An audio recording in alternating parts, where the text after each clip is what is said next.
선배님을 양쪽으로 모시고 제가 먼저 마이크를 잡게 되는 건 진행자니까 가는 거리라고 생각합니다. 먼저 인사드리겠습니다. 저는 여러분들에게 이렇게 깜짝 이벤트로 찾아온 이재정 전 장관님인 줄 알고 대구에 오셨을 텐데요. 이재정 변호사입니다. 이벤트의 저는 희생양인 것 같습니다. 여기도 삼색 토크라고 되어 있는데요. 저는 이렇게 옆에 앉아 계신 두 분의 비중에 감히 비견할 수가 없는 사람입니다. 그래서 저는 삼색 토크 이렇게 비중이 있는 세 색깔이 아니라 전적으로 진행자 역할을 충실히 할 생각입니다. 예, 마이크가 또 끊어졌다 말았다 하네요. 예,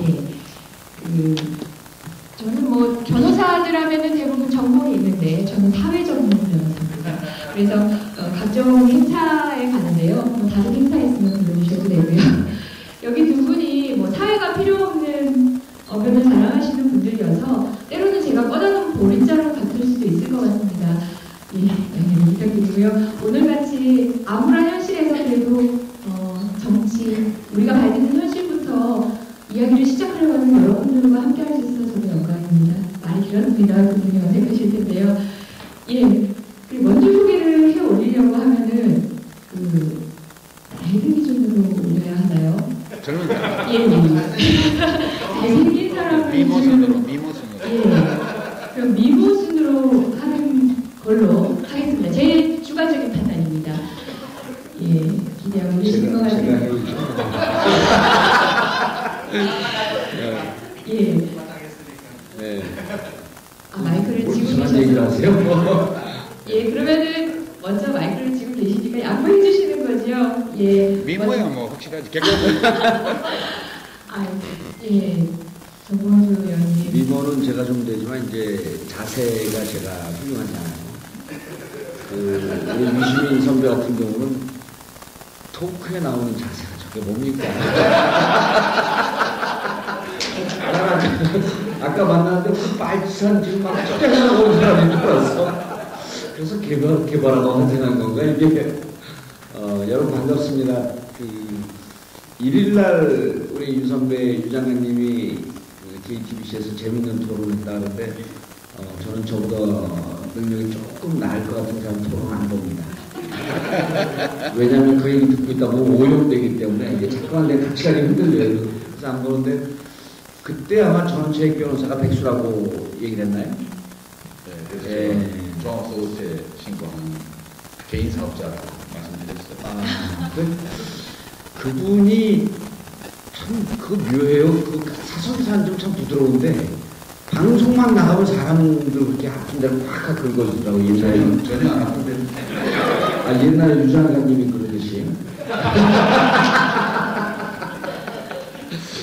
여러분 반갑고요. 저는 오늘 잘 모르고 왔고 장관님한테 아까 설명을 잠깐 들었고 설명 듣고 여기 오신 분들이 정말 만나고 싶은 분들. 저는 이제 유 장관 우리 유시민 장관님은 자의에 의해서 정치를 은퇴했지만 저는 지금 타의에 의해서 앞으로 9년 동안 정치를 은퇴할 수밖에 없는 그리고 가장 친정인 민주당에서 사면복권에 대해서 전혀 관심을 가져주지 않고 있는 그래서 불가피하게 백수인데 개인 소득 신고한 걸 보면 저도 유 장관님 못지않게 신고를 하고 있다는 말씀을 드리면서 오늘 이 토크에 재미없는 첫 순서를 열겠습니다. 반갑습니다.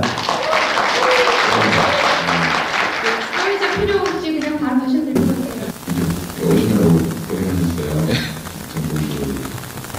정봉주 백수도 그러시고 이재정 변호사 저도 안내지 이메일로 보고 총장님이 직접 토크를 하시나 보다 그렇게 생각을 했다가 여기 와서 동명이인의 이재정 변호사가 한다는 걸 알게 됐습니다. 이 토크는 이제 여기 지금 참여해 운영위원들하고 숫자가 많지 않은데 이 자리에는 이제 시민광장이나 이런 데를 지금 생중계 하고 있어서 꽤 많은 회원들이 보고 계실 것 같아요. 그래서 이 세 사람 모두 토크하면서 이 방송 보시는 모든 분들 보면에 2배로 행복하시라고 인사를 드리고요. 2배로 건강하시라는 인사를 드리고 싶어요. 대통령이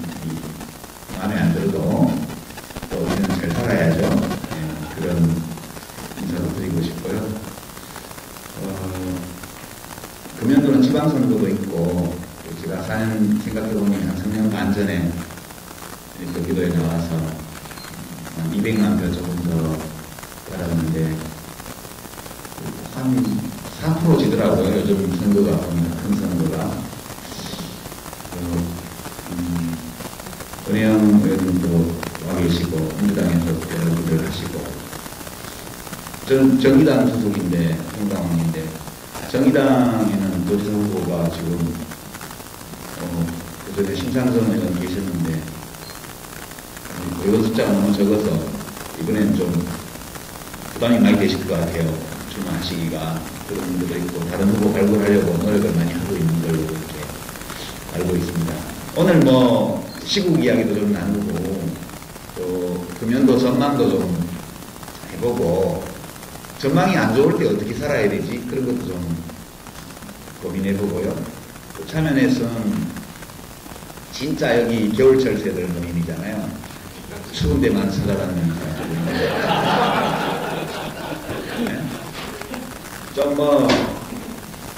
좀 마음에 안 드는 거 있어도 따뜻한데 그냥 이렇게 뭉개고 있으면 또 먹을 거리도 많이 생기고 이럴 수 있는데 굳이 또 추운데 찾아가가지고 원당 파헤치고 이러는 취향의 분들이세요. 그래서 언제까지 그럴 수는 없고 우리가 아까 이재정 총장님 말씀대로 동네에 가보면 이런저런 네트워크가 되게 많아요. 요즘 도시는 특히 더 그렇고 그런 생활을 해나가는 시민들이 그렇게 힘들이지 않고 그렇게 큰 위험 부담을 감수하지 않고도 뭔가 우리의 공동체를 위해서 뭐 할 수 있는 일이 있지 않을까 이런 지혜들을 좀 찾고 모으고 나누고 그러는 모임이 됐으면 좋겠다는 생각을 갖고 있고 오늘 토크도 그런 입장에서 좀 서로 얘기 나눠봤으면 좋겠다 그런 소망을 말씀드립니다. 아니 진행자를 앞에 두고 진행을 하시는 것 같아요. 저도 고개를 끄덕끄덕거리고 있었습니다. 근데 이 토크를 저는 지금 너무 아까웁니다. 제가 어떻게 끌고 가야 되나요? 이 두 분 앞에서 저는 한없이 자꾸 작아지고만 있는데 그래도 주최 측에 감사드립니다. 그래도 순서를 만들어 주셨어요. 순서지를 읽을 정도의 역할은 제가 하겠습니다. 토론자들 개인 내 2013년을 해보라고 적혀 있습니다. 이미 말씀 주시면서 이런저런 그나마 말씀 주시긴 했는데요. 그래도 2013년 이미 보내버린 해긴 하지만 2012년 대선 실패 이후에 MB 시대 아니었습니까? 멘붕 시대 2013년은 또 남달랐을 것 같아요. 2013년 어떻게 좌절하고 계셨습니까? 아니면 어떻게 보내고 계셨지요? 나름 소득도 있으셨다고 두 분 다 힘주어 강조해서 말씀하셨는데 그 같으네요. 얼마 벌었는지는 이제 내년 5월달에 종합소득 신고할 때 가봐야 집계가 될 것 같고요. 근데 국회의원 할 때보다는 많이 번 것 같아요. 네. 국회의원 세비가 생각보다 안 많아요. 어마어마하게 많은데 어떻게 별로 안 많아요. 그리고 저는 개인적으로 이제 작년 한 해 작년도에 이제 정치 그만하랍니다. 그리고 이제 신상의 변화가 있었고 자발적인 신상의 변화 그런 게 있었고요. 연초에 책을 한 권 냈고 또 11월에 246분 1년에 책 2권 내는 때가 별로 없었는데 올해는 지난해에는 책을 2권 냈습니다. 박근혜 대통령이 진짜 좀 잘하기를 가능성은 별로 없지만 그래도 로또하는 심정으로 지켜봤는데 거의 제가 예측했던 행보 그대로 이렇게 가서 앞으로 2년도 그렇고 4년 동안 좀 힘들겠다.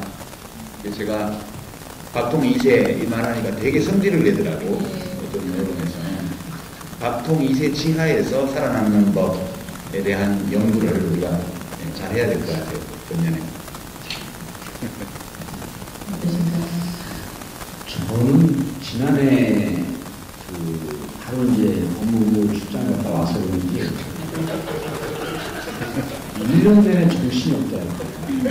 근데 이제 주위에 계신 분들이 도울 선생님이나 이제 이런 나름대로 이 깊게 성찰을 하신 분들이 세상에 나서지 말라고 하면서 많이 말리고 그래서 이제 공화를 하면서 이제 국민들이 어려운 거 보고 아픈 거를 도와줘야 되겠다. 근데 작년에는 이렇게 안 나서려고 하는데 자꾸 이렇게 주위에서 나서라고 해가지고 상반기 때는 좀 잠잠하고 있다가 이제 후반기 지나면서 유 장관님하고 비슷한 생각이었어요. 저는 대선에 직접 제가 뛰지 않기 때문에 인생을 좀 교활하게 살아야겠다. 그 대선 패배에 대해서 당신들이 멘붕을 겪고 있는데 나까지 껴서 그럴 이유는 없잖아요. 그 대선으로부터 좀 빠져나가고 정말 잘했으면 좋겠다. 그리고 잘할 줄 알았어요. 워낙 정치 오래 하고 그 청와대 들어간 그 나이를 봤더니 10세인가 11세 때 들어갔더만요. 그 평생 청와대에 있었던 거예요. 그래서 제왕한 걸 어렸을 때부터 배운 사람이니까 잘합니다. 그러면 잘 됐으면 좋겠다 그러는데 중반부 지나면서부터는 말은 안 했는데 좀 안 될 것 같다는 생각이 들고 만나는 사람들마다 이제 자꾸 네가 잘하는 걸 좀 해라. 우리가 너한테 영치도 좀 많이 걷어주고 그랬는데 네가 뭐 먹지도 아니고 그 자꾸 영치 쳐먹고 있다고 있느냐. 영치가 엄청 들어왔어. 1년 동안 1억 1천만 원이 들어왔으니까 어마어마한 거죠. 국회의원 월급보다 훨씬 많네. 국회의원보다 훨씬 많아요. 아니 근데 이게 돈만 그렇고 물품까지 하면 한 1억 5천이 넘어가요. 그러니까 이제 아무 얘기도 안 하고 있으면 먹튀가 될 판이야 이게. 그래서 작년 이제 중후반부서부터 지난해 내가 잘하는 게 뭔가 잘하는 것으로 기회가 되니까 원래 이 1인 시위 잘하는데 거기에서 이제 살짝 히트를 쳤죠. 그리고 멘붕각하 사무실 앞에 가가지고 근데 이제 그 전에 사실 워밍업을 좀 했어요. 그 입을 좀 털었죠 이런서부터. 요즘 그 10대 애들은 말하는 걸 입을 턴다고 표현하더라고요. 근데 이게 방송 용어예요 원래. 잘 털어줘야 된다는데. 그래서 이제 3, 4분기, 4, 4분기서부터 조금씩 털다가 느닷없이 그 청와대에 있었던 친구를 만났더니 9월 2일 날 했던 내용이 100분간이 대통령 기록은 사초기 때문에 이게 없지 않을 것이다. 녹음이 되어 있을 것이다 라고 하는 힌트를 딱 주는 거예요. 9월 2일까? 예, 지난해 9월 2일. 재작년 9월 2일. 2012년 그렇죠. 2012년, 2004년이, 2014년. 제가 2012년을 건너뛰었고, 연도가 매번 헷갈려요. 1년을 건너뛰니까 지금 2013년 초가 된 것 같아요. 2012년 9월 2일 날 만났어요. 네, 2012년 9월 2일 날 만나서 100분간 얘기를 하잖아요. 근데 재밌어요. 그 결과가 강태민이냐 최태민이 아니고 강력범죄 예방, 태풍, 민생경제. 아니 둘이 만나고 100분 동안 뭐 비밀스러운 얘기가 강력범죄 예방, 태풍을 비밀스럽게 얘기해야 되나요? 그 다음 민생경제 비밀스럽게 얘기해야 돼요. 그래서 이 부분에 핵심이 있겠구나 해서 그걸 갖고 이제 1인 시위를 하고 1인 신청 계속하고 있어요. 진짜 만약 그런 얘기를 했다면 네. 그거는 청춘 남녀가 만나가지고 분위기 좋은 촛불 켜놓은 카페에 앉아서 네. 노동시장 양극화에 대해서 얘기 나눴다는 거하고 똑같은 얘기야. 아니 요새 여자들은 그런 거 하네요. 그래요? 예, 저 남자친구가 있지만 저는 앉아서 노동시장 양극화에 대해서 얘기합니다. 그래갖고 연애가 제대로 돼요? 예, 아니 연애는 제대로 했지 모르는데 진행은 제대로 되네. 네, 그래서 1인 시위하는데 사람들이 너무 열광적인 반응을 보고 이게 죽은지도 다시 봐야겠다. 그 앞으로 제 컨셉이 죽은지도 다시 보자입니다. 왜냐면 국민들이 죽은지를 금지는 거에 대해서 그렇게 열광할 줄 몰랐어요. 그래서 이게 지금 여러분들이 고통스럽고 멘붕에 빠져있고 절망하고 있는 원천에는 멘붕각하가 계시기 때문에 이걸 끄집어내는 일을 팟캐스트를 통해서 하든지 아니면 혼자 미친듯이 뭐 날뛰면서 다니든지 이 일을 좀 해야 되겠다.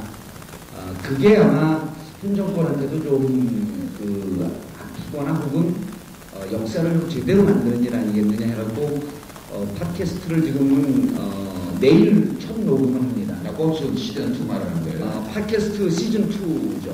네. 기획은 낙곰수라고 얘기해도 되죠. 왜냐하면 낙곰수에 나온 지 3명은 거의 존재감이 없었고 그래서 타이틀은 전국구입니다. 전능하신 국민의 입. 이제 또 그러니까 한가해서 바로 댓글 이렇게 달아요. 전능하신 국민의 구란. 그래서 내일서부터 그래서 전국구예요? 예, 전국구입니다. 정봉주의 전국. 전국구. 그러고 보니까 2013년 작년에 전국구라고 하는 4인조 그 아이돌 그룹이 떴어요. 그럼 개콘에 나왔잖아. 아, 그랬어요? 개콘에 춤 잘 추고 노래도 잘 부르고 전국구 행사 전문 아이돌. 행사 전문 아이돌. 근데 별로 뜨질 않았어요. 우리 것도 못 들까봐 걱정이야. 그래서 올해는 팟캐스트를 통해서 여러분들을 만났는데 1회가 KTX 민영화 59%의 비밀입니다. 누가 나와요? 누가 나와? 거기에요? 네. 비밀이잖아요. 그건 비밀이에요. 예. 여기서 얘기할 수 있지. 일단 보정은 저하고 카카시키 짬뽕, 이정열 판사. 이정열 판사. 거기가 보정이 지금 판사예요? 지금 그만뒀죠 이제. 변호사도 아니에요. 변호사 개업을 안 하신 거예요. 네. 그 집에서 주부하고 있습니다. 주부. 그 일명 주부 판사입니다. 그럼 뭐 면허증 있다고 다 택시 운전하나? 변호사 자격이 있다고 다 변호사 개업해야 되나? 그런 거 아니잖아요. 변호사 자격을 가지고 다른 일을 얼마든지 할 수 있죠. 예.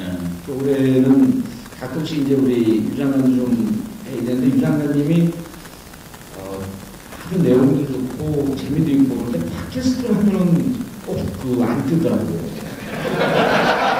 저번 비행 하니까 안 뜨지 고번 비행에 있지.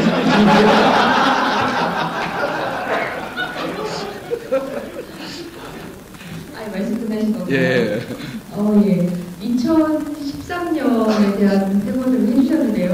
저는 제가 변호사라서 이런가 봅니다. 자기 법률이 지금도 막 되고 있는 거예요. 전 정봉주 의원님을 뭐 감옥으로 보낸 사람은 아닙니다. 그러니까 변호인이긴 했어요. 다른 사건들을 이렇게 감옥으로 들어간 뒤에 몇 가지 사건들을 맡아서 도와드리긴 했는데 의뢰인이었다 보니까 말씀 도중에 뭐 태민 나와도 덜컹하고 쥐 이러면 덜컹하고 왜냐면 제가 작년에 쥐새끼라는 말을 했다고 재작년에 쥐새끼라는 말을 했다고 군복을 벗어야 했던 내용도 대리를 했었고요. 또 각종 명예훼손 사건 때문에 그렇게 감옥에 갇혀야 했던 사람들 너무 많이 봤거든요. 그러는 순간 우리는 이긴다, 승리한다 이런 확신을 얻기보다는 나도 모르게 또 걸리면 어떡하지 싶어서 이렇게 말을 거르게 되는 거예요. 그래서 우리 앉아 계신 우리 아직 저 계약관계는 아니시니까 그냥 어떤 말씀을 신경 쓰지 않았고요. 우리 의뢰인도 태민 그러니까 또 그 얘기하시나 싶어서 뜨끔하고 제가 이렇습니다. 이런 한 해였던 것 같습니다. 저도 간략하게 소개를 하자면 그런 조력 가운데 어떻게 보면 저는 더 위축되고 있었나 봐요.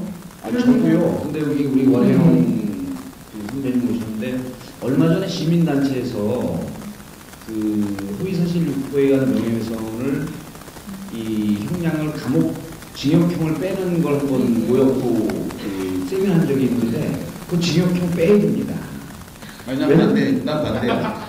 아니 나 팟캐스트 다시 하면서 또 징역 갈까 하고 이혼 짱딱 만들어 놓고 징역 가는 순간 도장 찍고 가려고 이제는. 아니 난 꽤 유명한 스토커 하나가 툭하면 나 정국이라고 SNS 글 올리는 거 있거든요. 누구지 아시죠? 저거를 한번 선봐야 되는데. 네, 그냥 손금만 봐주세요. 역시 그래도 깨우침이 있으십니다. 표현의 자유 그 형사처벌 때문에 이 정책 피해자가 되셨던 분이라서 이 표현의 자유에 대한 그 두려워요. 실제 알고 실제로 계십니다. 실제로. 그리고 자기 검열이 심하고 팟캐스트 하면서 어쨌든 이런 거보다는 경계에서 살짝 이게 죽은 쥐도 다시 보자 이거는 걸 수가 없어요. 우리 집에 쥐 많은데 죽은 쥐가 살아나면 어떡해요. 그런데 쥐 얘기를 하면 사람들이 같이 팟캐스트 하려고 하는 사람들도 기자들 16명을 면접을 봤어요. 근데 정봉주와 같이 한다는 게 안 하는 거예요. 왜냐면 묻어서 징역 갈까봐. 그 무척 두려워요. 그래서 그 선배님 그 표현의 자유법 이거 국회에서 이번에 좀 손을 보고 그거 할 때까지 안 하고 팟캐스트 안 하고 좀 기다리고 있을게요. 그거 하려면 우선 국회의원 그거를 바꿔야 되는데 새누리당이 지금 과반수인데 무슨 수로 그걸 없애요? 새누리당은 찬성 안 하나요? 지들도 거의 사실 하고 싶을 때가 있을 텐데.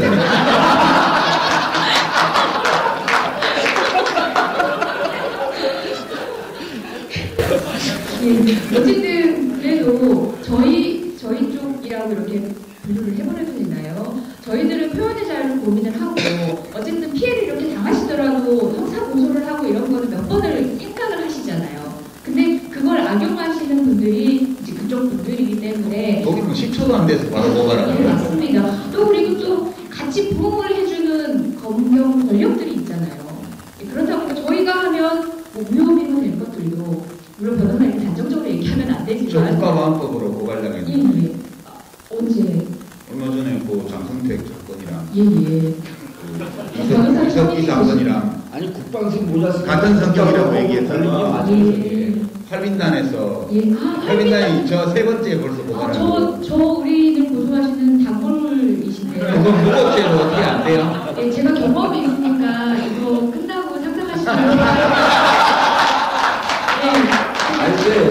딸이 잘했는데. 아니 유선배는 활빈당 이런 데서 걸어준 게 좋은 게 걸 때마다 책이 많이 팔려요.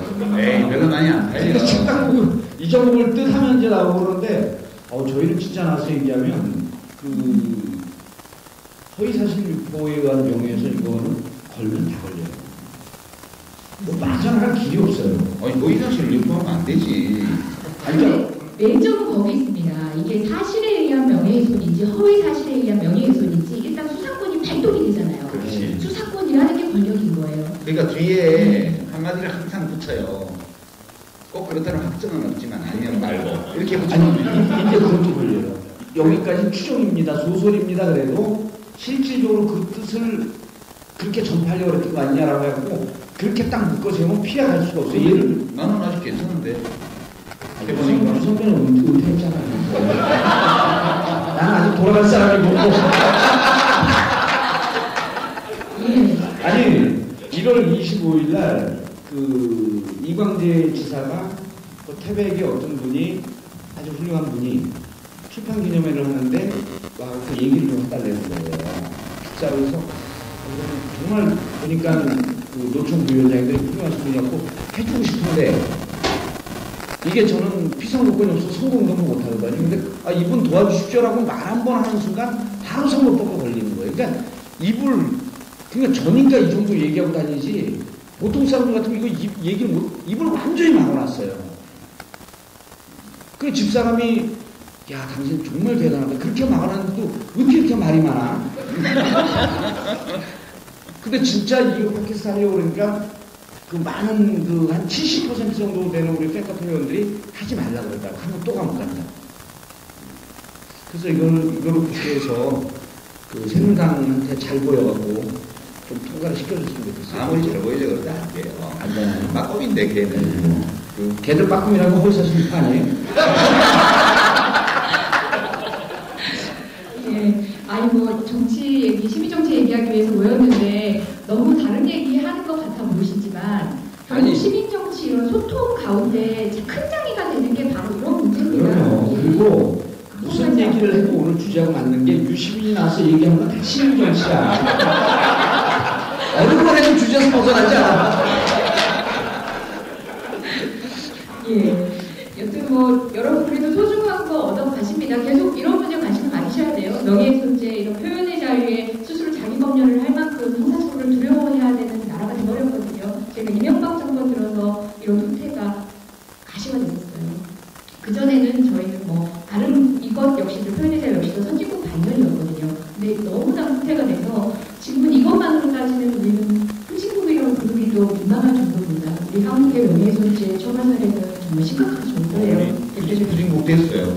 예. 후진국이 뭐 후진나라가 후진국이잖아. 아, 후진입니다. 예. 여기에 정치적으로 후진나라가 돼버렸어요 지금. 근데 뭐 저는 우리가 이렇게 만나서 좀 맞는 사람끼리 저쪽 흉좀 보고 뭐 대통령 좀 보고 이런 것도 재밌는데 저는 이제 사실은 지금 정치를 안 하는 그러니까 정당의 편당으로 이렇게 있는 입장에서 보면 일반 시민들 입장에서 도대체 뭘 할 수 있지? 그런 생각이 많이 들어요. 그래서 이제 최근에 영화가 하나 이제 뭐 오늘 아침에 보니까 뭐 700만 돌파했고 내일 모레 가면 내일 밤까지 가면 아마 800만 넘어갈 것 같고 다음 주말 되면 거의 1000만 될 것 같다고 저는 전망을 해요 지금. 그래서 한 3주하고 한 3일 정도 한 20한 5일 이내에 1000만 넘어가는 거 아닌가 싶은데 저그 영화평을 좀 쓰려고 생각을 하다가 또 홍보하는 것 같아서 1500만 되면 관객이 1500만 들면 그때 가서 영화평을 하나 제가 쓰려고 그러는데요. 변호사시잖아요. 예. 제가 하나 여쭤볼게요. 예. 어떤 분 이제 변론을 하면 예. 그 사람이 꼭 마음에 들어야 변론해줘요. 그렇지는 않죠. 그렇죠. 예. 돈 주면입니다. 아니, 돈은 안 줘도 안 주지요. 아니 돈 안 줘도 이제 우리 때는 저희가 왔다 갔다 할 때는 돈 안 들여도 인지대만 드리고 다 변호를 해주셨어요. 그러면 제가 그 영화를 보면서 그 생각을 좀 했어요. 그 영화에서는 물론 국밥집 아들이니까 친하고 또 이제 다투기도 했고 그 전에 뭐 데모하지 말라 그랬다가 쌈도 나고 그랬잖아요. 그런데 저는 변호를 받아만 봤지 변호를 해본 적이 없어요. 근데 입장 바꿔놓고 생각을 해봤더니 우리가 감옥에 왔다 갔다 할 때 무례변론을 해줬던 인권 변호사 소위 뭐 하얀배 고무신하고 같은 말이죠. 그죠? 인권 변호사라는 말이 변호사 자체가 인권을 지키는 사람인데 왜 나를 변호해 주셨을까 그분들이 황인성 변호사님 또그 1세대 분들 김성호 변호사님 이동일 변호사님 이런 분들이 해주셨는데 내가 되게 마음에 들어서 해주셨나? 아닐 것 같아요. 그리고 1983년도에 그 당시 민변 전신인 전법회 분들이 1986년도에 저보고 수안보 옥샵에 와서 그때 NLPD 뭐 이런 거에 대해서 물 타지 말고 있는 그대로 얘기 좀 해달라. 변론을 해야 되는데 이해가 안 돼서 변론을 하기 어렵다. 그래서 이해를 좀 할 수 있게 얘기를 해달라고 해서 제가 그때 세미나를 갔었어요. 노무현 대통령도 그때 처음 뵀는데 거기서 그때 변호사님들이 그 뭐 NLPD 이런 학생들을 변론을 하면 뭐 애국심에서 한 일인데 뭐 또 이렇게 변론을 하면 당사자들이 그런 거 떼치우라 그러고 뭐 파쇼타도 뭐 미제 척출 뭐 이런 거 했단 말이에요. 마음에 안 들었음에도 불구하고 이해를 잘 못했음에도 불구하고 변호를 해주셨어요. 이게 왜 해줬을까? 되게 자기 마음에 드는 사람을 감싸주는 거는 되게 자연스러운 거예요. 그러니까 우리가 모든 면에서 마음에 들어야 그 사람을 변호해주는 게 아니었더라고요. 제가 생각을 해보니까 참 늦게 깨달았죠. 그 사람이 자기가 훌륭한 사람이 아니어도 또 내가 좋아하는 사람이 아니어도 내가 완벽하게 이해하는 사람이 아니어도 그럼에도 불구하고 그 사람을 지켜주는 것이 정의에 부합한다고 느낄 때 호불호와 무관하게 지켜주신 것 같아요. 제 생각에. 저는 사실은 그 영화를 보면서 좀 이런 마음을 가지면 되게 좋을 것 같다. 되게 우리 진보 진영 또는 뭐 개혁 진영이 보면 좀 되게 까탈스러워요. 까칠까칠해요. 그래서 뭐 서로 잘 지내다가도 뭐 하나 탁 틀어지면 팩 해가지고 왼수처럼 그렇게 되게 심지어 왼수처럼 되기도 하고요. 근데 제가 그저께 토론에서 뭐 철도노조 분들 저 별로 안 좋아해요 이렇게 말을 했더니 이제 제가 철도노조 분들을 별로 안 좋아한다고 그렇게 해석을 하셨는데 그게 아니고 철도노조 분들이 저를 안 좋아하세요.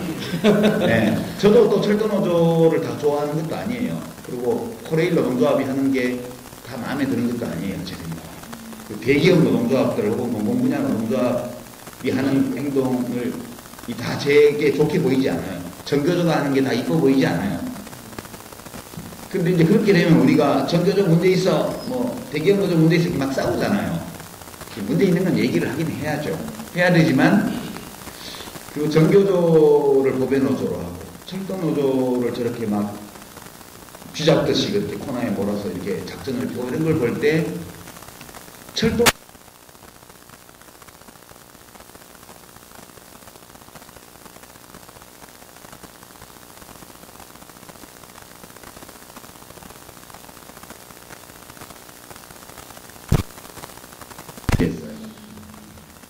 저만 그런 게 아니고 대체로 보면 뭐 마음에 안 드는 구석이 있잖아요. 그러면 그 마음에 안 드는 구석을 막 들춰내서 이야기를 하다 보면 서로 서먹서먹해져가지고 변호를 해줘야 되는데 꼭 변호사만 변호인 할 수 있는 건 아니잖아요.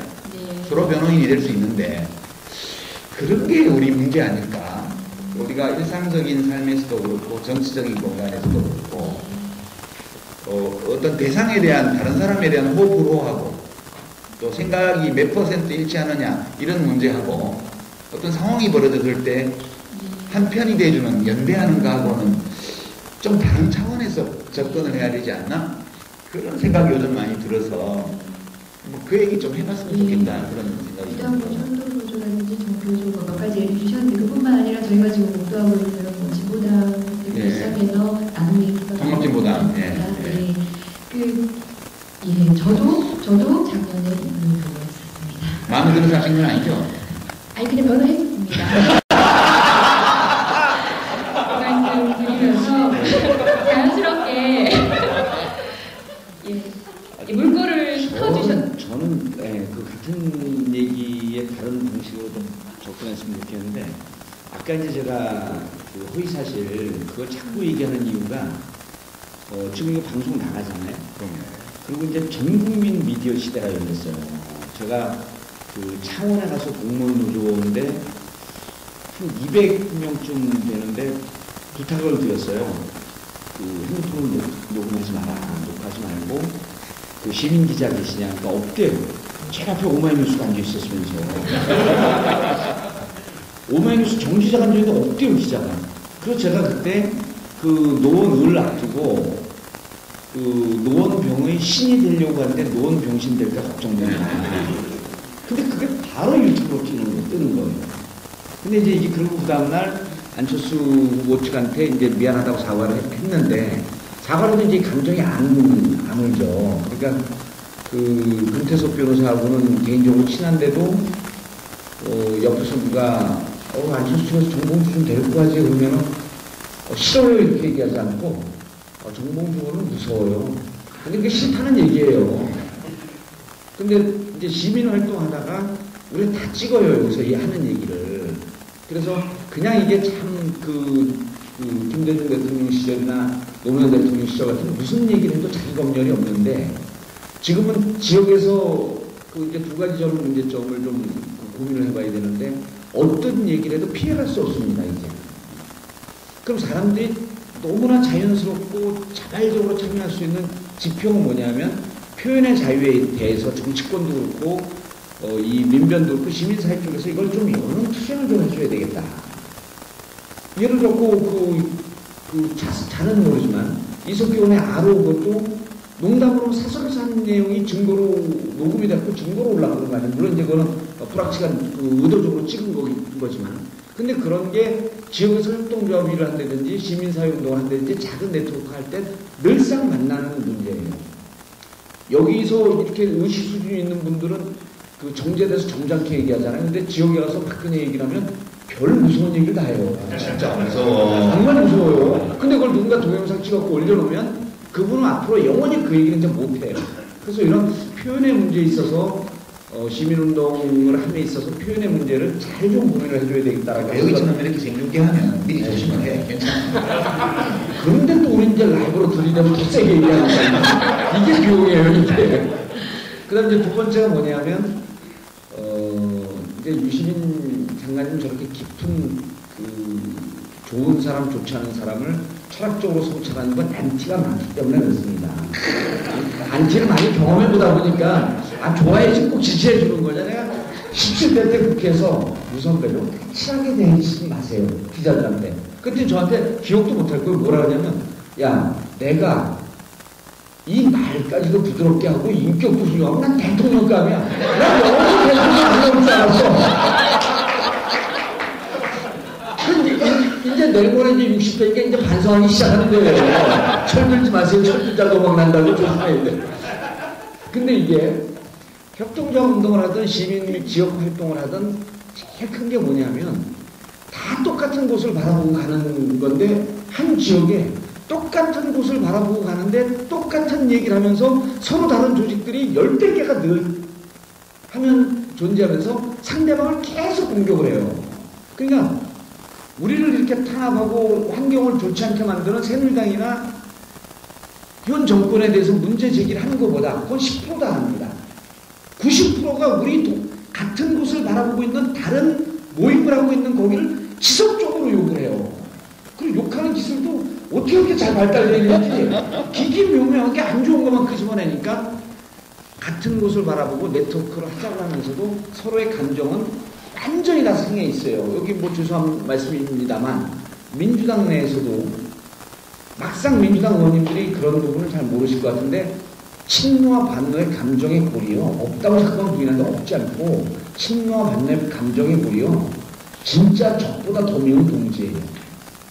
그래서 이러한 감정의 골을 흐트러버릴 수는 없지만 우리가 좀 전국적으로 조금 크게 네트워크를 하면은 감정이 남아있는 사람들을 털라고 할 수는 없습니다. 안 털어져요, 이게. 이분들을 어떻게 조금 더 크고 아량 있는 틀로 묶어 세우려고 노력할 것이냐. 라고 하는 게 아마 이재정 장관님과 우리 유시민 선배님하고 여기 계신 분들이 고민해야 될 부분이에요. 그래서 특히 진보진영은 자기가 맑고 깨끗하다 보니까 성격이 돌출되거든요. 까칠한 게 맑고 깨끗하기 때문에 그러는데 이거를 어떻게 다른 사람들하고도 잘 내가 있는 그 조직에 가보면요 한 3, 40명 되는데 매번 모이면 대여섯 명밖에 안 남아요. 그런 조직이 지역에 수십 개가 있는 거예요. 이걸 어떻게 묶어 세울 거냐. 이게 큰 고민입니다. 아니 저는 이제 묶어 세운다 이것까지는 문제를 못 내겠고 이제 여기 참여넷이 보면 당적이 되게 다양해요. 이제 민주당 당원도 있고요. 또 정의당 당원도 있고 통합진보당도 있을지 몰라요. 귀찮아서 탈당 안 하고 그리고 이제 당적이 없는 분들도 있고요. 되게 다양한데 사실 제가 이제 장성택 얘기를 했던 게 장성택 처형 사건을 우리가 이렇게 뉴스를 보면서 되게 끔찍하잖아요. 끔찍하고 막 욕을 해요 다. 그게 뭐 탈당한 사람 누가 있어요. 근데 제가 이제 그런 의문을 가져보는 거예요. 사람들이 왜 화를 내지? 나쁜 놈이 훌륭한 사람 죽였나? 보통 그렇잖아요. 보통 나쁜 놈이 훌륭한 사람을 죽이면 사람들이 화를 내요. 근데 김정은이 훌륭한 사람이다? 이건 증거가 없어. 장성택이 훌륭한 사람이다? 이건 증거가 없는 정도가 아니고 이건 틀린 거예요. 그 사람은 수십 년 동안 북한 정권의 이인자로 군림하면서 체제 자체가 완전히 인권을 유린하고 인민들을 박해하는 그런 인권 유린 체제인데 그게 그 체제에 김일성 주석 사위 아니야. 그죠? 김정일 국방위원장의 매부 아니야. 그리고 김정은 제1국방위원회 제1위원장인가? 하여튼 그의 고모부 아니야. 그렇게 최고 권력자, 독재자의 인척으로 있으면서 온갖 권력을 누리고 엄청 나쁜 짓을 많이 한 사람이에요. 그 김정은도 뭐 증거가 확실치 않지만 나쁜 놈이라고 쳐요. 그럼 나쁜 놈이 나쁜 놈 죽인 거야, 나쁜 방법으로. 근데 왜 열을 내냐고요. 뭐 때문에 화가 나요? 그 제가 이 감정이 뭘까? 이걸 생각해 보니까 나쁜 놈일 것으로 추정되는 사람이 나쁜 놈을 죽였어. 근데 왜 화가 나냐? 아무리 나쁜 놈도 사람을 그렇게 죽이면 안 돼. 이게 우리들의 보편적인 정서인 것 같아요.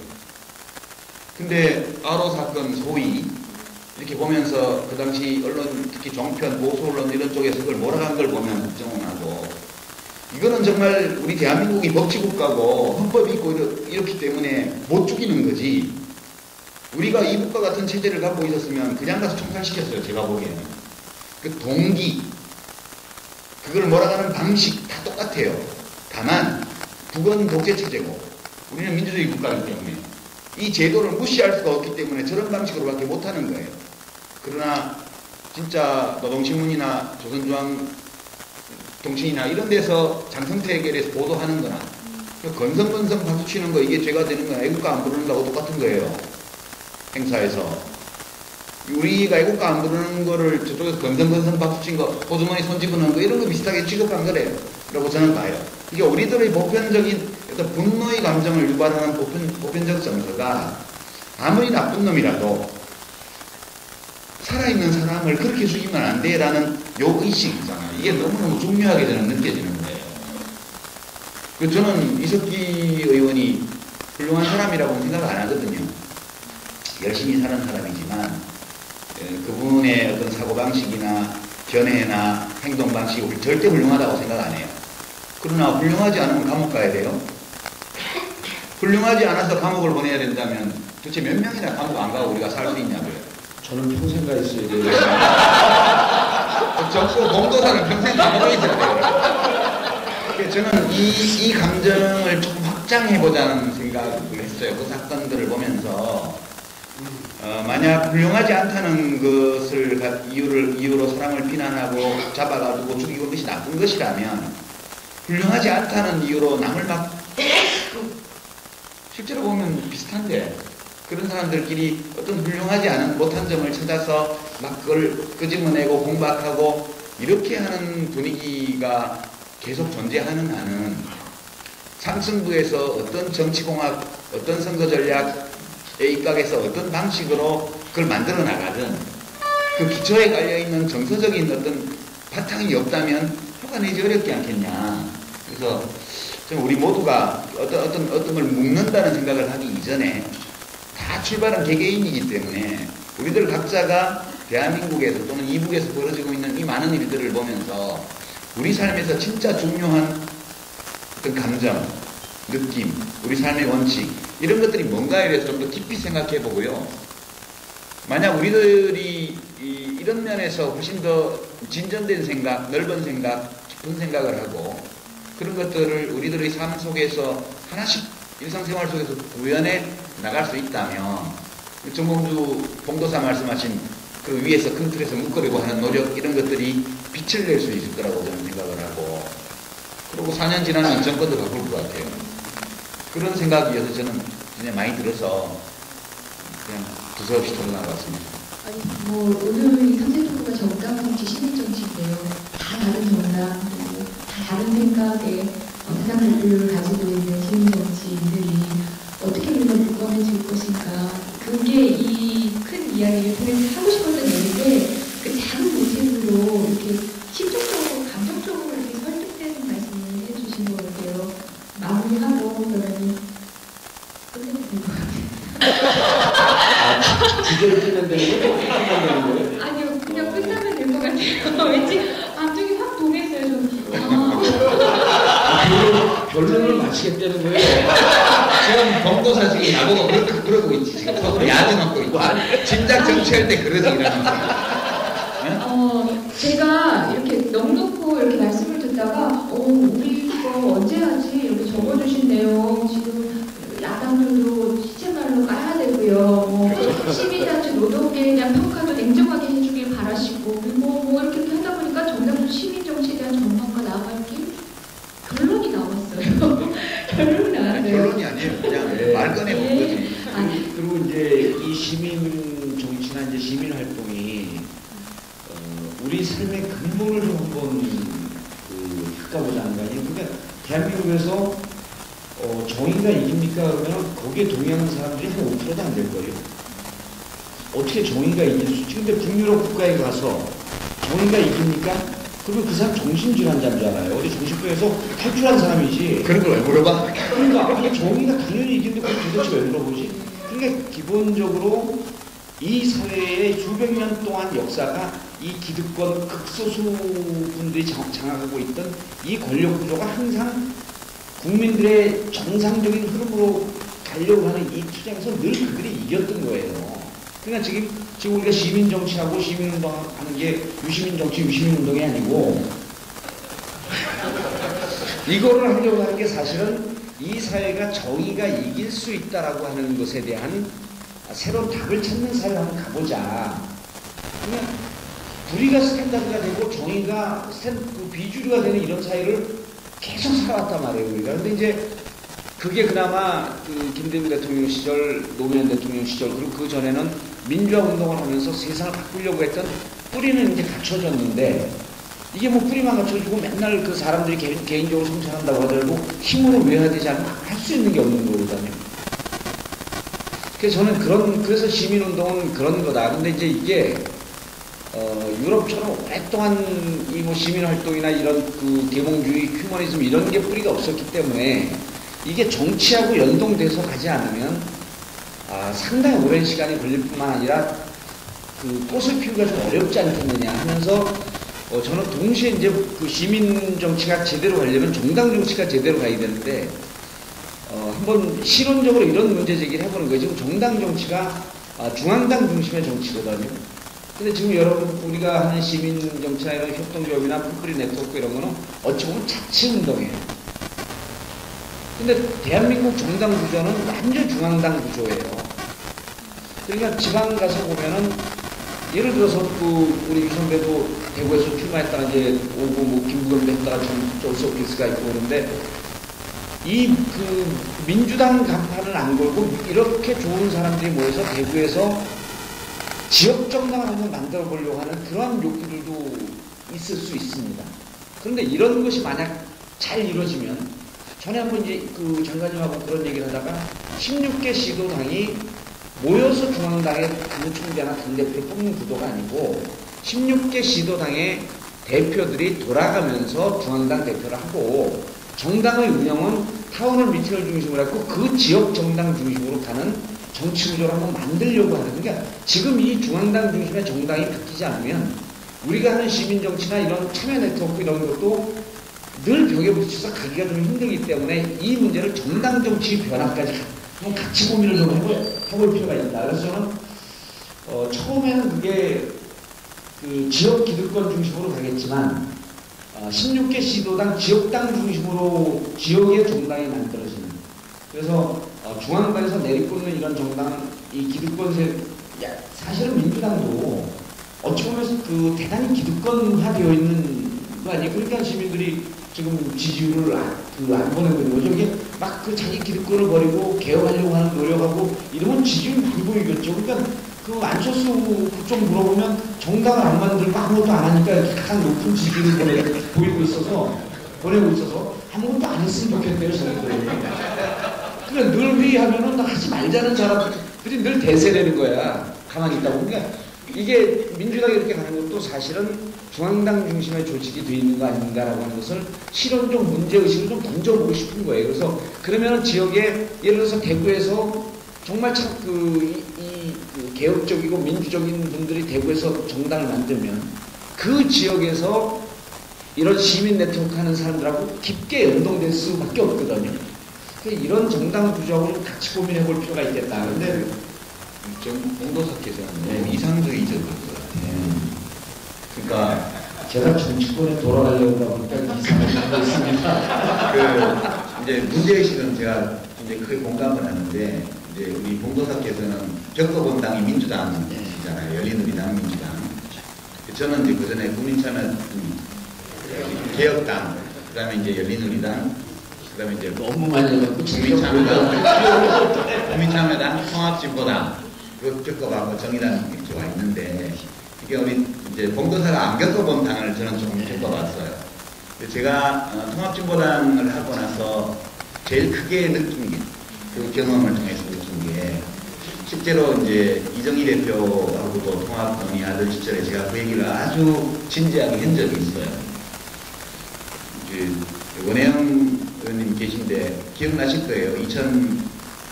2009년도에 노 대통령 돌아가시고 나서 그때 막 이제 장례식하고 공항 자주 왔다 갔다 할 때 기차에서 의원님 만나서 저한테 물어보셨어요. 정치를 이제 어떻게 할 거냐고. 그래서 제가 뭐 지금은 모르겠는데 꼭 안 한다는 건 아니고 다시 할 수도 있고요.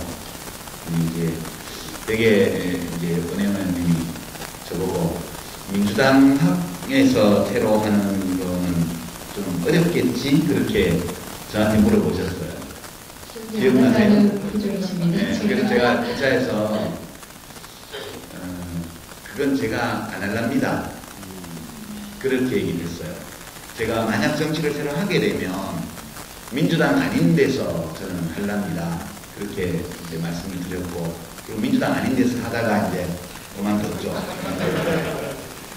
그게 잘 안 되리라는 거는 저는 알았어요. 근데 혹시 될지 몰라. 그런 생각 때문에 한 거거든요. 99% 잘 안 될 것 같은데 1% 정도의 가능성이 있기 때문에 그걸 가지고 벤처를 하듯이 한번 해봤어요. 근데 역시 이제 안 돼서 아무리 벤처지만 그래도 운영 자금은 좀 있어야 돼요. 그래서 그러면 이제 또 통합진보당으로 해서 한번 해보자.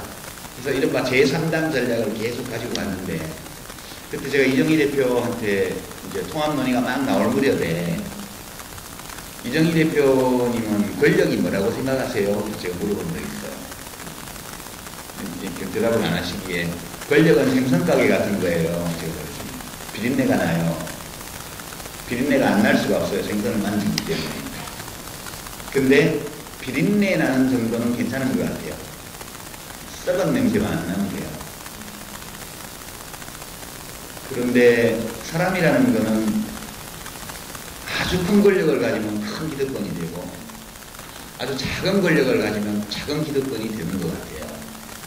근데 그게 비린내인데 비린내 수준이면 괜찮은 것 같아요. 그러나 썩은 냄새까지 가면 이건 아닌 것 같아요. 제가 이제 그 옛날 그 경기동구나 옛날 민주노동당 주류들의 문제를 몰랐던 게 아니고 어느 정도 알고 있었기 때문에 그렇게 의사타진을 해본 거죠. 그리고 나서 당을 겪으면서 이 권력에 대한 욕망, 일단 잡은 권력을 자기 걸로 사유하고 싶은 충동, 그 다음에 일단 뭔가를 가지게 되면 그 다음 또 변화를 거부하는 심리, 이런 것들은 노선이 진보냐 보수냐를 떠나서 보편적인 것 같다. 인간에게. 보편적인 것 같다. 약간 정도 차이는 있을지 몰라도. 그래서 이것을 매우 경계하는 그 의식을 뚜렷이 가지고 서로 간에 그것을 관찰하고 비판하고 그것을 교정하려는 노력을 계속하지 않으면 작은 권력은 작게 부패하고 큰 권력은 크게 부패한다. 그런 생각을 굉장히 많이 가지게 됐어요.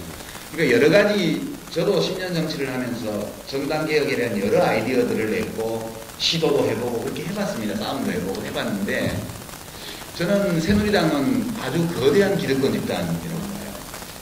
민주당은 그보다는 좀 작지만 그 못지않게 거대한 기득권 집단으로 보여요. 제가 보기에는. 그냥 제도 정당이고 그냥 기득권 정당이에요. 제가 볼 때는. 그리고 사람들이 되게 일단 권력을 쥔 것을 안 놓으려고 해요.